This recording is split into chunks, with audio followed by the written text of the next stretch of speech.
إن الحمد لله نحمده ونستعينه ونستغفره ونعوذ بالله من شرور أنفسنا وسيئات أعمالنا من يهده الله فلا مضل له ومن يضلله فلا هادي له ونشهد أن لا إله إلا الله وحده لا شريك له ونشهد أن محمدا عبده ورسوله من يطع الله ورسوله فقد رشد واهتدى ومن يعص الله ورسوله فقد زل وغوى. أما بعد فإن أصدق الكلام كلام الله وأحسن الهدي هدي محمد صلى الله عليه وسلم وشر الأمور محدثاتها فإن كل محدثة بدعة كل بدعة ضلالة كل ضلالة في النار. أعوذ بالله من الشيطان الرجيم. بسم الله الرحمن الرحيم. إنما كان قول المؤمنين إذا دعوا إلى الله ورسوله ليحكم بينهم أن يقولوا سمعنا وأطعنا وأولئك هم المفلحون. مختصر حمد و صلات کے بعد صحیح بخاری اور صحیح مسلم اور اسی طرح دیگر کتب احادیث میں ایک روایت آتی ہے جس کے راوی محدث امت سیدنا ابو ہریرہ عبد الرحمن بن صخر رضی اللہ تعالی عنہ ہیں. فرماتے ہیں صلی رسول اللہ صلی اللہ علیہ وسلم صلاۃ الصبح. ایک دن امام الانبیاء محمد رسول اللہ صلی اللہ علیہ وسلم نے صبح کی نماز پڑھائی. ثم اقبل علی الناس.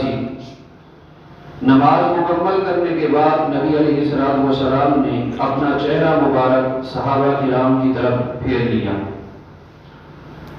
پھر نبی علیہ السلام نے گزشتہ قوموں میں سے ایک آدمی کا واقعہ بیان کیا جو اکثر محدثین کے نزدیک بنی اسرائیل کا ایک آدمی تھا. نبی علیہ السلام فرماتے ہیں بینا رجل یسوق بقرۃ. میرے صحابہ ایک دفعہ کا ذکر ہے کہ بنی اسرائیل کا ایک آدمی بیل کو ہانکتے ہوئے لے کر جا رہا تھا. چلتے چلتے یہ بندہ تھک گیا. یہ دوا کی بہا تو اچانک اس بندے نے بیل کو روکا اور بیل کے اوپر سوار ہو گیا. نبی علیہ السلام فرماتے ہیں فضا بہا. جس طرح یہ بندہ تھکا ہوا تھا اسی طرح بیل بھی تو تھکا ہوا تھا. جب یہ بندہ بیل کے اوپر سوار ہوا تو بیل نے اپنی رفتار کم کر لی. آہستہ آہستہ چلنے لگا. اس بندے کے پاس جو لاٹھی تھی، اس لاٹھی کے ذریعے اس بندے نے اس بیل کو مارا۔ جو ہی اس نے بیل کو مارا، بیل نے اپنی گردن اس بندے کی طرف موڑ لی اور کہنے لگا فقالت انا لم نخلق لہذا، کہنے لگا اے اللہ کے بندے، اللہ نے ہمیں سواری کے لیے پیدا نہیں کیا کہ تم ہمارے اوپر سواری کرو، انما خلقنا للحبس، اللہ نے تو ہمیں کھیتی باڑی کے لیے پیدا کیا ہے اور تم اس سے سواری کا کام لے رہا ہے۔ جب نبی علیہ السلام نے یہ بات بیان کی تو صحابہ کرام کہنے لگے سبحان اللہ بقرۃ تکلم، اللہ کے نبی سبحان اللہ، ایک بیل بھی بات کر رہا ہے۔ نبی علیہ السلام نے فرمایا میرے صحابہ کیا تمہارا اس بات پر یقین نہیں ہے؟ صحابہ کرام عرض کرتے ہیں اللہ کے نبی صلی اللہ علیہ وسلم جب آپ نے کہہ دیا تو پھر ہمارا یقین ہے کہ بیل بات کر سکتا ہے۔ آپ صلی اللہ علیہ وسلم نے فرمایا فَإِنِّي أُؤْمِنُ بِهَذَا وَأَبُو بَكْرٍ وَعُمَرُ، یہ جو بات میں نے ابھی بیان کی ہے، اللہ کے پیغمبر فرماتے ہیں اس بات کے اوپر کہ بیل بول سکتا ہے، میرا بھی ایمان ہے، ابو بکر بھی اس بات پر یقین کرتا ہے اور عمر رضی اللہ تعالی عنہما کا بھی اس بات پر یقین ہے۔ راوی کہتے ہیں وَمَا سَمَّا، میں نے پوری مجلس کے اندر نظر دوڑائی، اس مجلس کے اندر نہ سیدنا ابو بکر صدیق رضی اللہ تعالی عنہ موجود تھے، نہ سیدنا عمر بن خطاب رضی اللہ تعالی عنہ موجود تھے۔ صحیح بخاری صحیح مسلم کی اس حدیث کو بیس بنا کر کے آج کے خطبہ جمعہ میں چند گزارشات آپ دوست احباب کے سامنے پیش کرنے کا ارادہ ہے۔ سب سے پہلی بات تو یہ ہے کہ اس حدیث کے حوالے سے منکرین حدیث کا اعتراض ہے کہ یہ حدیث نبی علیہ السلام کا فرمان نہیں ہے، کیونکہ عقل اس بات کو نہیں مانتی کہ بیل بات کرے، بیل بات نہیں کر سکتا، اس لیے یہ حدیث صحیح نہیں ہے۔ سب سے پہلی بات تو یہ ہے کہ حدیث کی صحت و ذوق کے اعتبار سے یہ اصول ہی نہیں ہے کہ ہم اس کو اپنی عقل پر پرکھیں کہ ہماری عقل اس کو قبول کرتی ہے یا نہیں کرتی۔ حدیث کو صحیح اور ضعیف قرار دینے کے اعتبار سے محدثین نے جو ہمیں ترازو دیا ہے، جو ہمیں میزان اور اصول دیا ہے، وہ یہ ہے کہ سند کو دیکھا جائے گا۔ اگر حدیث کی سند، روایت کی سند بالکل روز روشن کی طرح صاف اور شفاف ہے تو پھر یہ حدیث چاہے ہماری عقل قبول کرے یا نہ کرے، ہمارا ایمان قبول کرے گا۔ دوسری بات یہ ہے کہ یہ جو منکرین حدیث ہیں جو عقل کے اوپر حدیث کو پرکھتے ہیں، حقیقت یہ ہے کہ یہ ڈائریکٹ حدیث کے اوپر حملہ کرتے ہیں اور انڈائریکٹ قرآن کریم کے اوپر حملہ کرتے ہیں۔ اس لیے کہ جس طرح قرآن کریم اللہ کی وحی ہے، وحی جلی ہے، اسی طرح نبی علیہ السلام کی حدیث بھی وحی خفی ہے۔ جو بندہ حدیث کو اوپر اپنے عقل کے گھوڑے دوڑاتا ہے، در حقیقت وہ انڈائریکٹ قرآن کریم پر حملہ کر رہا ہوتا ہے۔ اب یہ کہنا کہ بیل بات نہیں کر سکتا، عقل اس بات کو تسلیم نہیں کرتی، یہ قرآن کریم کے کئی ایک واقعات اور کئی ایک خبروں کے اوپر حملہ کرنا ہے۔ سورۃ النمل کھولے، اللہ سبحانہ و تعالی نے سیدنا سلیمان علیہ السلام کا واقعہ بیان کیا ہے۔ حضرت سلیمان علیہ السلام اپنے لشکر کو لے کر، لشکر کے اندر جن بھی تھے، انسان بھی تھے اور چرند اور پرند بھی تھے، لے کر جا رہے ہیں۔ قرآن کہتا ہے حتیٰ اذا اتوا علی وادی النمل، حتیٰ کہ جب سیدنا سلیمان علیہ السلام کا لشکر ایک ایسے ٹاؤن اور ایسی وادی سے گزرا جس وادی کے اندر چیونٹیاں نکل کر کے رزق اور روزی کی تلاش میں تھی۔ قالت نملۃ، ایک چیونٹی نے دیکھ لیا اور اس نے آواز لگائی۔ وہ جو آواز لگائی وہ گفتگو تھی جس کو سیدنا سلیمان علیہ السلام نے اپنے کانوں سے سنا۔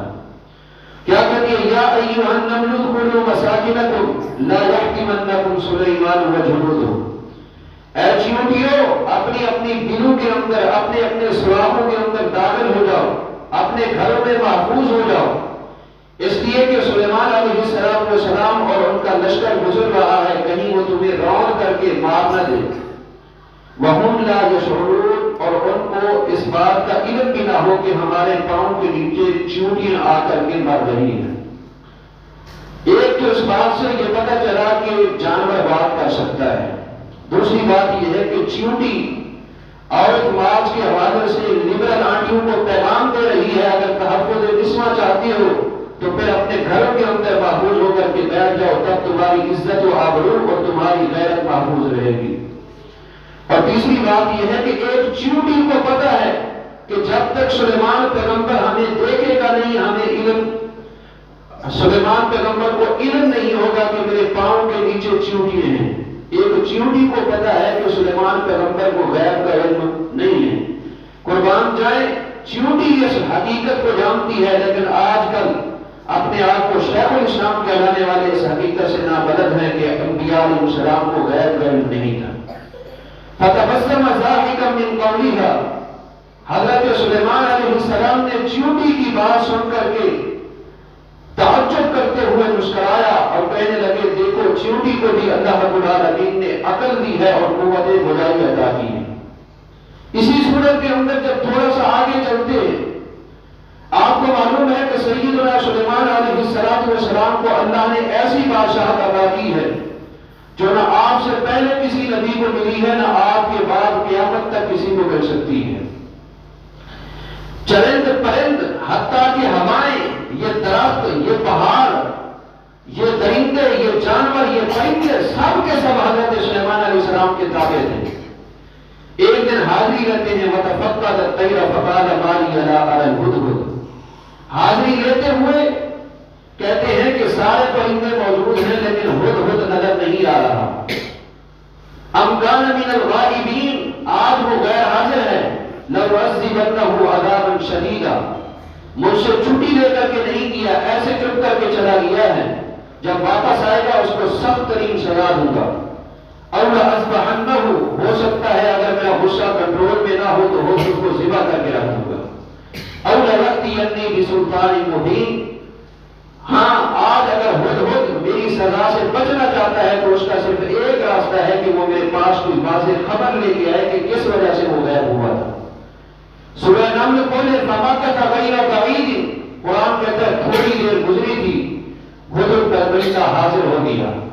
فَقَالَ أَحَطتُ بِمَا لَمْ تُحِطْ بِهِ، ہدہد فرشتے نے آ کر کے بات کی ہے۔ قرآن کی سورہ نمل کے اندر ذکر ہے، جو بندہ یہ اعتراض کرتا ہے کہ بیل کیسے بول سکتا ہے، وہ انڈائریکٹ قرآن کریم کی ان خبروں پر اعتراض کر رہا ہے۔ حضرت پرندہ کہتا ہے، اے سلیمان، میں قوم سبا سے ایک عورت کو دیکھ کر کے آیا ہوں اور میرے پاس ایسا علم ہے بما لم تحط به، جس کا تیرے پاس علم نہیں ہے۔ وہی بات کہ حضرت پرندے کو بھی پتا ہے، مجھے تو پتا اس لیے چلا کہ میں وہاں پہ دیکھ کے آیا ہوں۔ سلیمان پیغمبر چونکہ اگرچہ اللہ نے ان کو ایسی بادشاہت دی ہے جو ان سے پہلے نہ کسی کو ملی ہے نہ بعد میں مل سکتی ہے، لیکن غیب کا علم ایک ایسی چیز ہے جو صرف اللہ رب العالمین کا خاصہ ہے۔ اس لیے سلیمان پیغمبر سے ہدہد کہتے ہیں، میرے پاس معلومات ہیں جو تیرے پاس نہیں، کیونکہ تیرے پاس علم غیب نہیں۔ وَجِئْتُكَ مِنْ سَبَإٍ بِنَبَإٍ یَقِینٍ، میں ایک یقینی خبر لے کے آیا ہوں۔ قوم سبا کی ایک عورت بادشاہت کر رہی ہے جس کا نام مل کر بلقیس بتلایا جاتا ہے۔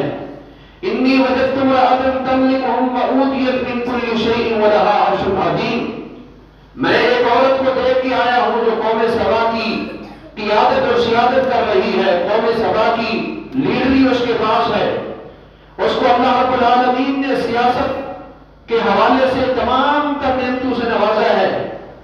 میں نے اس کی قوم کو اس کو پایا، وجدتها وقومها يسجدون للشمس من دون الله، وہ اللہ کے علاوہ سورج کے پجاری بنے بیٹھے ہیں۔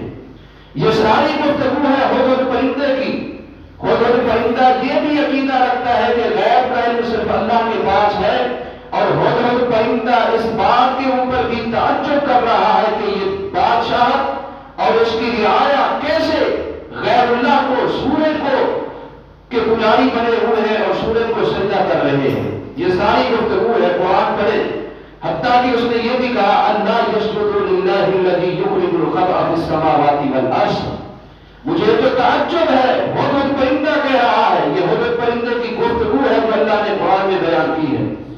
مجھے تو اس بات پر تعجب ہے کہ جو زمین و آسمان کی بادشاہت کا مالک ہے، وہ اس کو سجدہ نہیں کرتے، وہ مخلوق کو سجدہ کر رہے ہیں جو سورج خود اللہ سبحانہ و تعالیٰ کے تابع ہے۔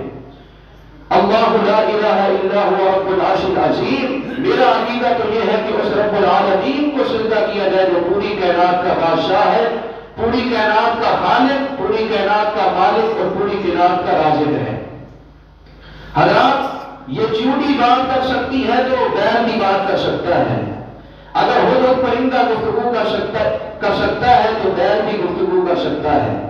اور قرآن کریم کی اسی سورہ کے اندر اللہ نے ذکر کیا ہے جو قیامت کی علامات کبریٰ ہیں، بڑی بڑی نشانیاں وہ بہت ساری ہیں، لیکن قیامت سے متصل پہلے، یعنی جو پہلے رونما ہوگی اور اس کے فوراً بعد قیامت قائم ہو جائے گی، وہ مرکزی طور پر 4 نشانیاں ہیں۔ نمبر 1 امام مہدی رحمہ اللہ کا ظہور، اور نمبر 2 دجال کا ظہور، اور نمبر 3 حضرت عیسیٰ پیغمبر علیہ السلام کا نزول، اور نمبر 4 قرب قیامت۔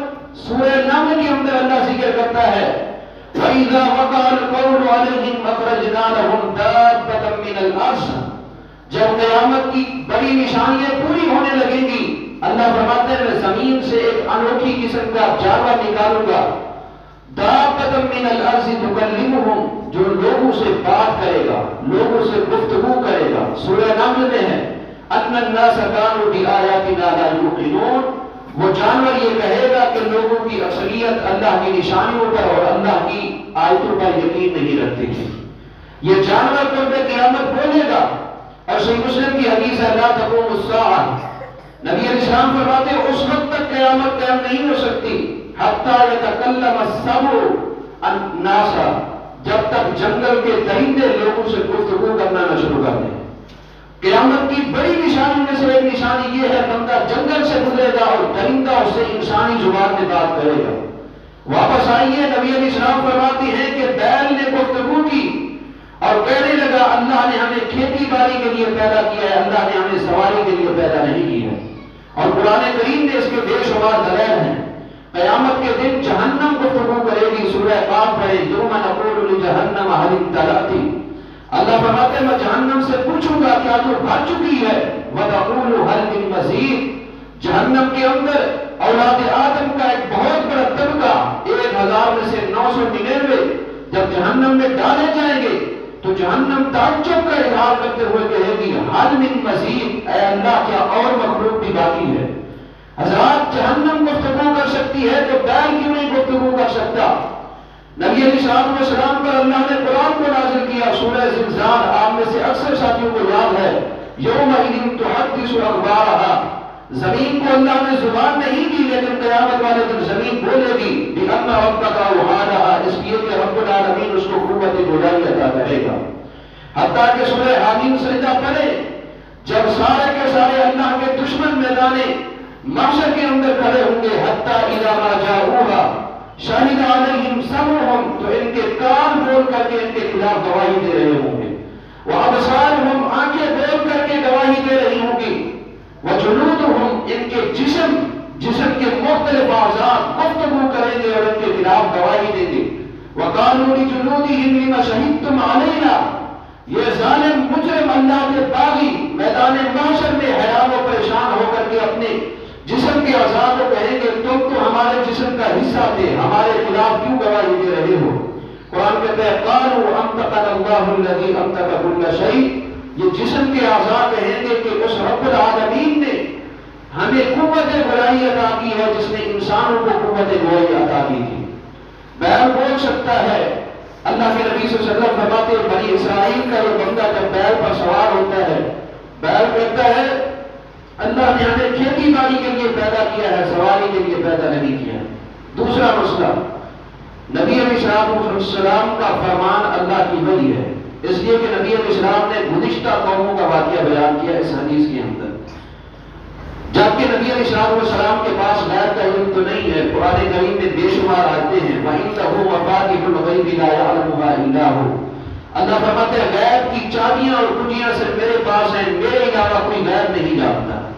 دوسرے مقام پر فرمایا قُلْ لَا يَعْلَمُ مَنْ فِي السَّمَاوَاتِ وَالْأَرْضِ الْغَيْبَ إِلَّا اللَّهُ، زمین و آسمان کی تمام چیزوں کے بارے میں غیب العالمین کے پاس ہے۔ تیسرے مقام پر فرمایا وَلَوْ كُنْتُ أَعْلَمُ الْغَيْبَ لَاسْتَكْثَرْتُ مِنَ الْخَيْرِ، اے نبی آپ اپنی امت کو بتلا دیں کہ میرے پاس غیب کا علم نہیں ہے۔ اگر میرے پاس غیب کا علم ہوتا تو میں بہت ساری بھلائیاں اور خیر کثیر جمع کر لیتا۔ نبی علیہ السلام کے پاس غیب کا علم نہیں ہے، لیکن نبی علیہ السلام گزشتہ قوموں کا واقعہ بیان کر رہے، کیوں؟ اس لیے کہ نبی علیہ السلام کی حدیث بھی اللہ کی وحی ہے۔ فرق یہ ہے کہ قرآن وحی جلی ہے، قرآن کے الفاظ بھی اور معنی مفہوم بھی اللہ کی طرف سے ہے۔ حدیث وحی خفی ہے، حدیث کا معنی مفہوم جبریل علیہ السلام نبی علیہ السلام کی طرف لے کے آئے اور اس معنی مفہوم کو نبی علیہ السلام نے اپنے الفاظ کے ساتھ ادا کیا۔ صرف اتنا فرق ہے۔ وَمَا يَنطِقُ عَنِ الْهَوَىٰ إِنْ هُوَ إِلَّا وَحْيٌ يُوحَىٰ۔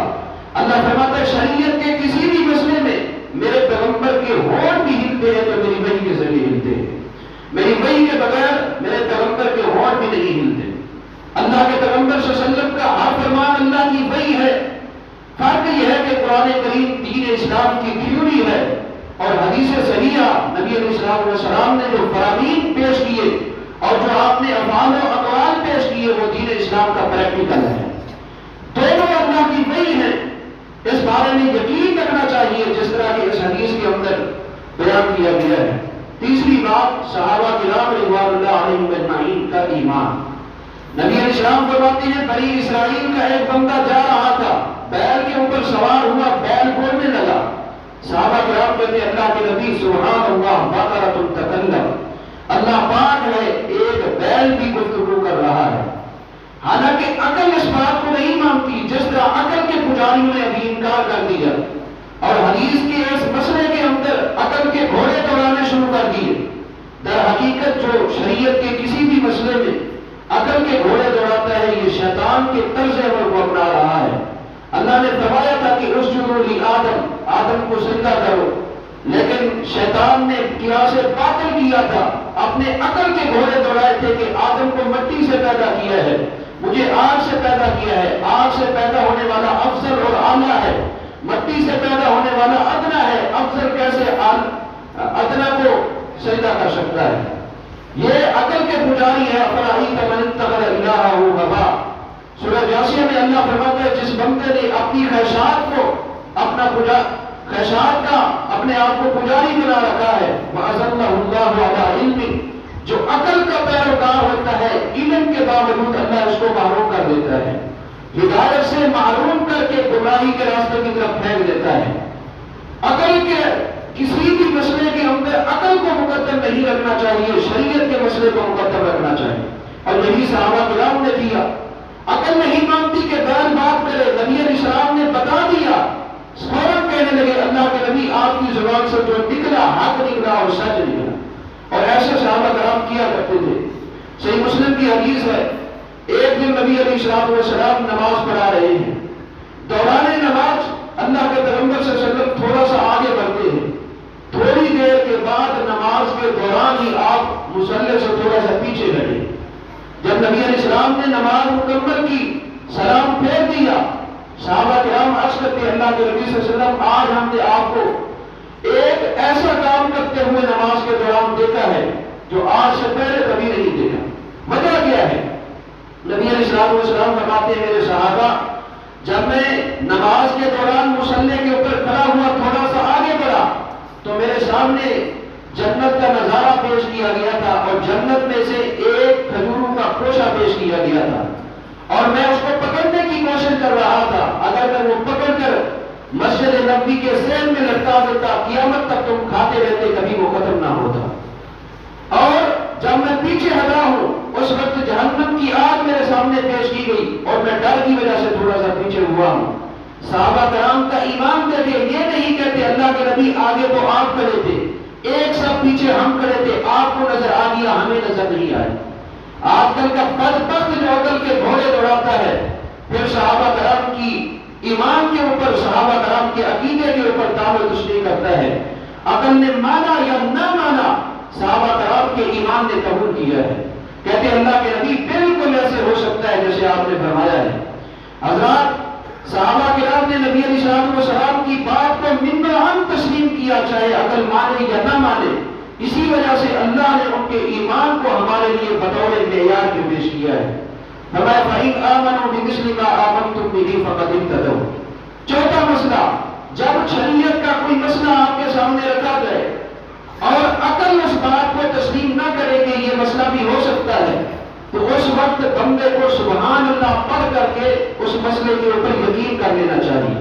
سبحان اللہ کا معنی یہ ہے کہ میری عقل نہیں مان رہی، لیکن اللہ سبحانہ و تعالیٰ اس کام کے کرنے پر اور اس مسئلے کو پیش کرنے پر قادر ہے، اس لیے کہ اللہ سبحانہ و تعالیٰ نقص اور عیب سے، کمزوری، بے بسی اور بے کسی سے پاک ہے. سبحان اللہ کا معنی یہ ہے اللہ سبحانہ و تعالیٰ کسی قسم کی عجز و کمزوری سے پاک ہے. اور یہی بات صحابہ کرام نے کی تھی جو میں نے حدیث میں عبارت پڑھ کے سنائی ہے. صحابہ کرام کہتے ہیں سبحان اللہ بقرۃ تکلم، اے اللہ کے پیغمبر، اللہ کمزوری سے پاک ہے، اسی لیے وہ بیل کو قوت گویائی ادا کر رہا ہے. اور قرآن کریم کا جب آپ مطالعہ کریں گے، ہر وہ کام جو بندے کی عقل سے باہر ہو، جس کو انسان کی عقل تسلیم نہ کرتی ہو، اس کو بیان کرتے ہوئے اللہ نے لفظ سبحان کا استعمال کیا ہے. کیوں کیا ہے؟ اس لیے کہ میرے بندے تیری عقل نہیں مانتی، لیکن میں یہ کر سکتا ہوں اس لیے کہ میں کمزوری سے پاک ہوں.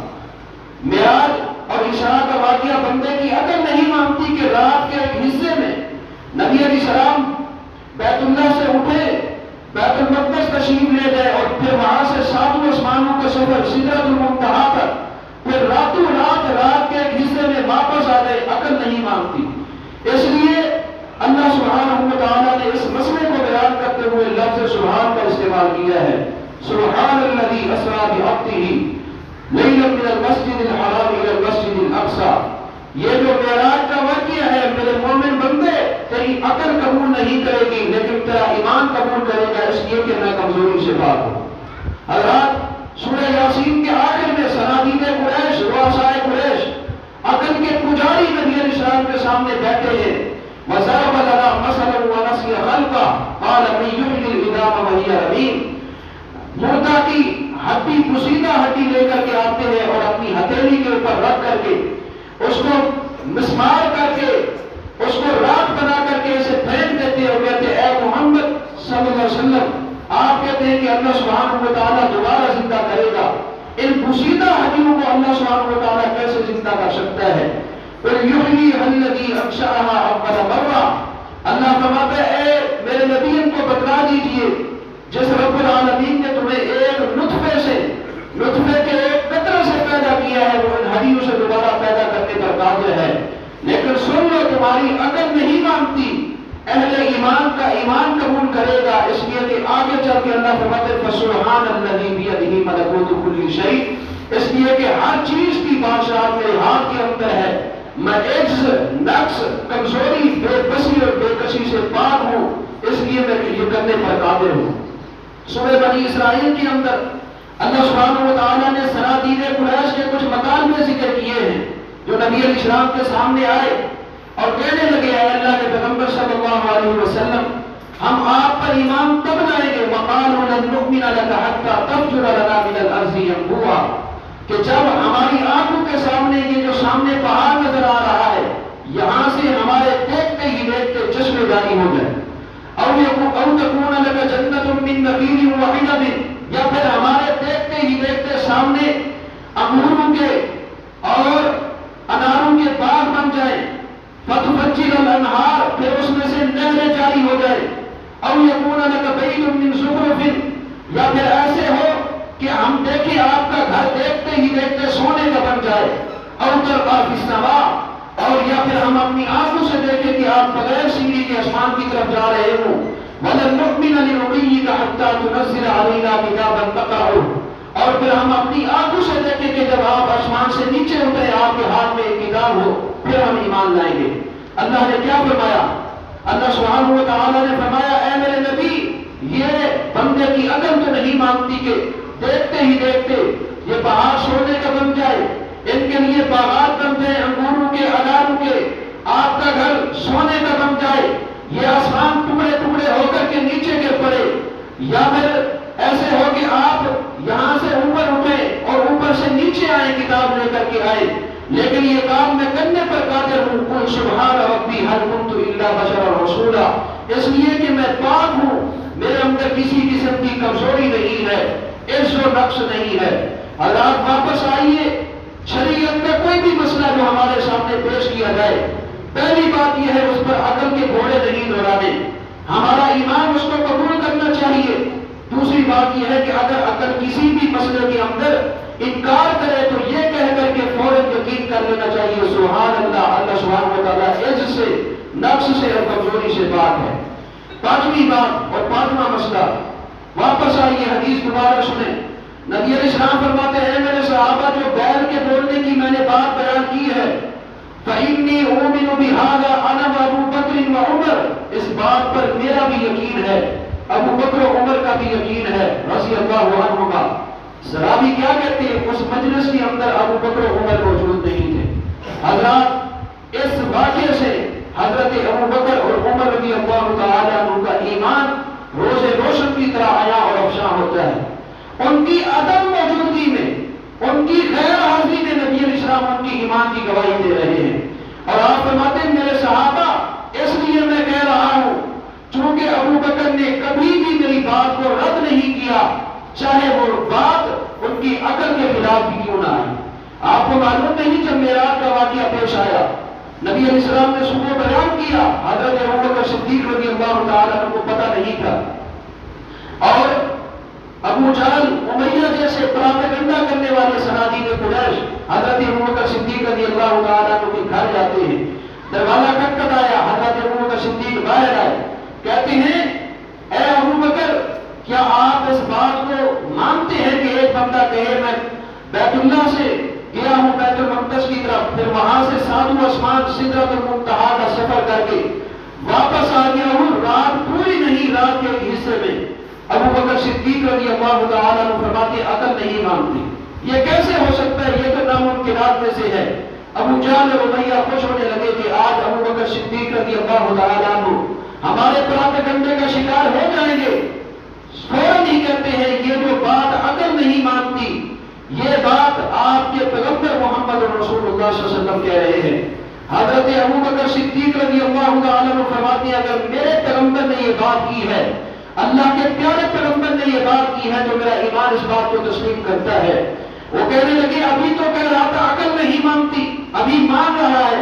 حضرت ابو بکر صدیق جو جواب دیتے وہ سونے کے پانی کے ساتھ نکالے تب بھی حق ادا نہیں ہوتا۔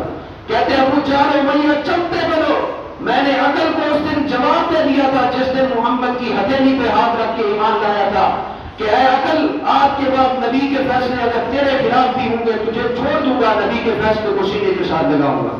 اسی لیے نبی علیہ السلام ان کی عدم موجودگی میں ان کے ایمان کی گواہی دے رہے ہیں کہ میرے صحابہ بیل کے بولنے کے اوپر ابو بکر و عمر کا ایمان ہے۔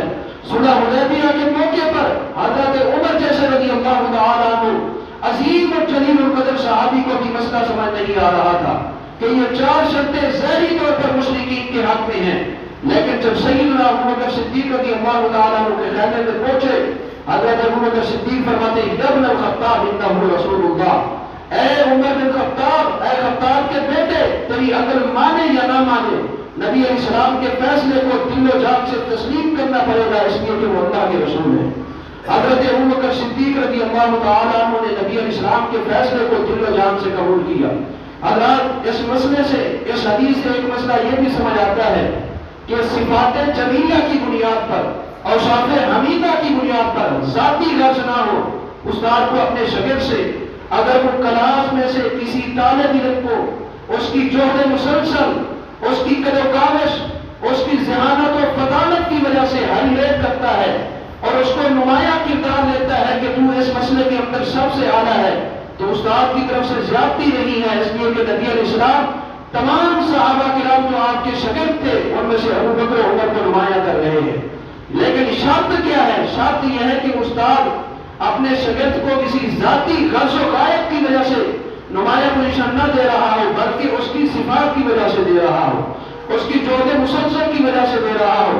یہ بات بیان کرنے کا مقصد یہ ہے کہ ہم بھی طالب علمی دور سے گزرے ہیں، بعض طلاب اسٹوڈنٹ بیٹھے ہیں، اگر کسی سنجیدہ طالب علم کو استاد کسی مجلس کے اندر نمایاں طور پر ہائی ریٹ کر دے تو پھر باقی طالب علم تان و تشریح کرتے ہیں کہ اس سے استاد کا کیا غزوایت ہے۔ یاد رکھیں اگر اس طالب علم کے اندر باقی صفات جمیلہ اور اوصاف حمیدہ باقی کلام پہلے اس سے زیادہ ہے تو استاد کو یہ حق حاصل ہے کہ اس کو زیادہ پروٹوکول دے۔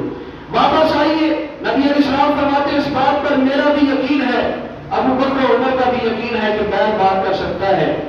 حضرات جب بنی اسرائیل کا بندہ بیل کی پشت پر سوار ہوتا ہے، بیل کیا کہتا ہے؟ بیل کہتا ہے اِنَّا لَمْ نُخْلَقْ لِهَٰذَا، اللہ نے ہمیں سواری کے لیے پیدا نہیں کیا، اِنَّمَا خُلِقْنَا لِلْحَرْثِ، اللہ نے ہمیں کھیتی باڑی کے لیے پیدا کیا ہے۔ یہاں پر یہ بات یاد رکھیں کہ ہم دیہاتوں کے اندر جاتے ہیں، دیکھتے ہیں بیل کو اور کٹے کو ریڑے کے اوپر جوتا جاتا ہے، شرعاً یہ درست نہیں ہے۔ ریڑے کے اوپر جوتنے کے لیے گدھا ہے، خچر ہے اور اسی طرح گھوڑا ہے، والخیل والبغال والحمیر لترکبوها وزینہ۔ بیل اور کٹے کو اللہ نے پیدا کیا ہے تین مقاصد کے لیے، گائے کو اور حلال جانوروں کو پیدا کیا ہے تین مقاصد کے لیے۔ قرآن پڑھے، اس میں آپ کو واضح طور پر ملے گا۔ نمبر ایک، انسان ان کا گوشت استعمال کر سکتا ہے حلال جانوروں کا۔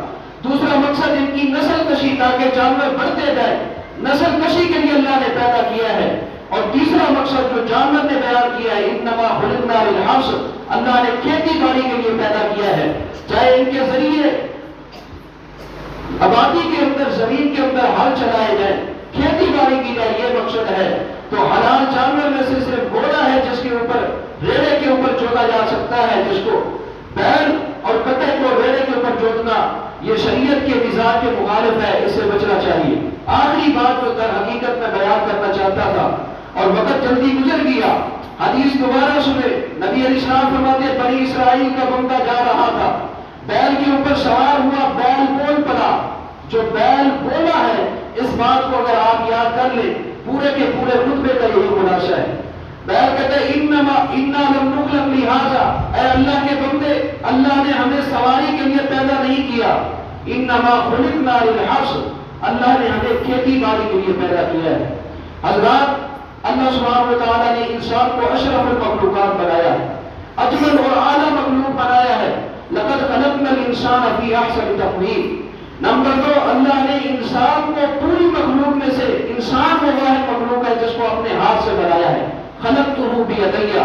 نمبر تین، پوری مخلوق میں سے انسان وہ واحد مخلوق ہے جس کو اللہ سبحانہ وتعالیٰ نے اپنی نورانی مخلوق کے ذریعے سجدہ کروایا ہے، فرشتوں کے ذریعے۔ نمبر چار، انسان وہ مخلوق ہے جس کو اللہ نے ذویل عقول، فہم و فراست، سمجھ بوجھ عطا کی ہے۔ نمبر پانچ، انسان وہ مخلوق ہے جس کو اللہ سبحانہ وتعالیٰ نے اپنے لیے پیدا کیا ہے اور روئے زمین کا ذرہ ذرہ بالواسطہ یا بلا واسطہ انسان کے فائدے کے لیے پیدا کیا ہے۔ سورہ بقرہ ہے وَالَّذِي خَلَقَ لَكُم مَّا فِي الْأَرْضِ جَمِيعًا۔ نمبر 6، روئے زمین کے ذرے ذرے کو اللہ نے انسان کے تابع کر دیا ہے، حتیٰ کہ ہاتھی جو اتنا طاقتور جانور ہے، شیر جو بہت بڑا طاقتور جانور ہے، اللہ نے انسان کو ایسے وسائل اور ایسے اختیارات دیے ہیں کہ وہ شیر کو بھی اپنے تابع کر لیتا ہے، اس شیر کو بھی اپنی قید میں اور محصور کر لیتا ہے۔ حضرات سب سے بڑی بات یہ ہے کہ انسان کو سمجھ کے ساتھ ساتھ، اشرف المخلوقات بنانے کے ساتھ ساتھ، سجدہ کروانے کے ساتھ ساتھ اللہ نے اس کی رشد و ہدایت کے لیے انبیاء کا ایک خوبصورت سلسلہ جاری فرمایا ہے۔ اور آخری بات یہ ہے کہ اللہ نے انسان کو مقصد زندگی خود بتلا دیا ہے، وَمَا خَلَقْتُ الْجِنَّ وَالْإِنسَ إِلَّا لِيَعْبُدُونِ۔ یہ 8 احساسات جو انسان کو عطا ہوئے، انسان کے علاوہ کسی مخلوق کو عطا نہیں ہوئے۔ اگر انسان اس کے باوجود اپنے مقصد حیات کو فراموش کیے بیٹھا ہے اور اس کو اپنی مقصد زندگی کا پتہ نہیں، تخلیق کی غرض و غایت کا پتہ نہیں کہ اللہ نے مجھے اپنی عبادت کے لیے پیدا کیا تھا، اللہ نے مجھے اپنے سامنے سرنگو ہونے کے لیے پیدا کیا تھا، تو یہ جانور سے بھی بدتر ہے۔ وہ جانور جو اشرف المخلوقات نہیں، جس کے پاس فہم و فراست نہیں، وہ جانور بھی کہہ رہا ہے اِنَّا لَمْ نُخْلَقْ لِهَٰذَا، مجھے اپنی تخلیق کا پتہ ہے، مجھے اپنی زندگی کا پتہ ہے کہ اللہ نے مجھے کھیتی باڑی کے لیے پیدا کیا ہے۔ ایک جانور ہو کر کے اپنی تخلیق کا مقصد جانتا ہے، انسان اگر اپنی تخلیق کا مقصد نہیں جانتا، 8 اعزازات کے باوجود، تو پھر 9ویں پارے کے اندر اللہ کی طرف سے آواز آتی ہے وَلَقَدْ زَرَعْنَا لِجَهَنَّمَ كَثِيرًا مِنَ الْجِنِّ وَالْإِنسِ، ہم نے انسانوں اور جنوں میں سے بہت بڑا طبقہ جہنم کے لیے بنا رکھا ہے، لهم قلوب لا يفقهون بها، ان کو ہم نے دل تو عطا کیے ہیں لیکن دلوں کے ذریعے یہ سمجھتے نہیں۔ وَلَهُمْ أَعْيُنٌ لَا يُبْصِرُونَ بِهَا، ہم نے آنکھیں تو دی ہیں لیکن دیکھتے نہیں۔ وَلَهُمْ آذَانٌ لَا يَسْمَعُونَ بِهَا، ہم نے ان کو کان تو عطا کیے ہیں لیکن یہ حق بات سننا گوارا نہیں کرتے۔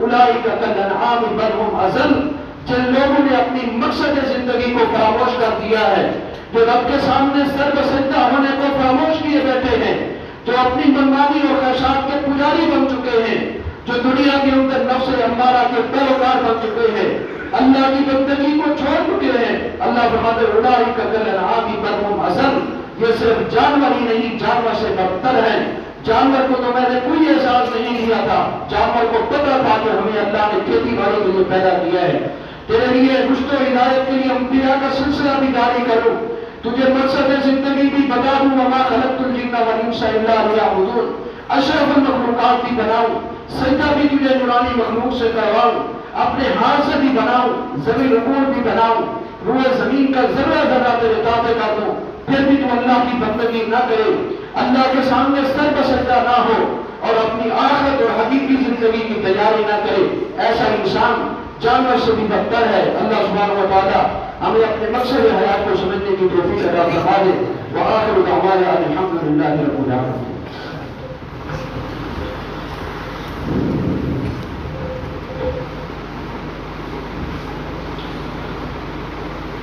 إن الحمد لله نحمده ونستعينه ونستغفره ونعوذ بالله من شرور أنفسنا وسيئات أعمالنا، من يهده الله فلا مضل له ومن يضلل فلا هادي له، ونشهد أن لا إله إلا الله وحده لا شريك له، ونشهد أن محمدا عبده ورسوله، من يطع الله ورسوله فقد رشد واهتدى، ومن يعص الله ورسوله فقد زل وغوى، أما بعد فإن أصدق الكلام كلام الله، وأحسن الهدي هدي محمد صلى الله عليه وسلم، وشر الأمور محدثاتها، فإن كل محدثة بدعة، كل بدعة ضلالة، كل ضلالة في النار۔ يا أيها الذين آمنوا اتقوا الله حق تقاته ولا تموتن إلا وأنتم مسلمون۔ يا أيها الناس اتقوا ربكم الذي خلقكم من نفس واحدة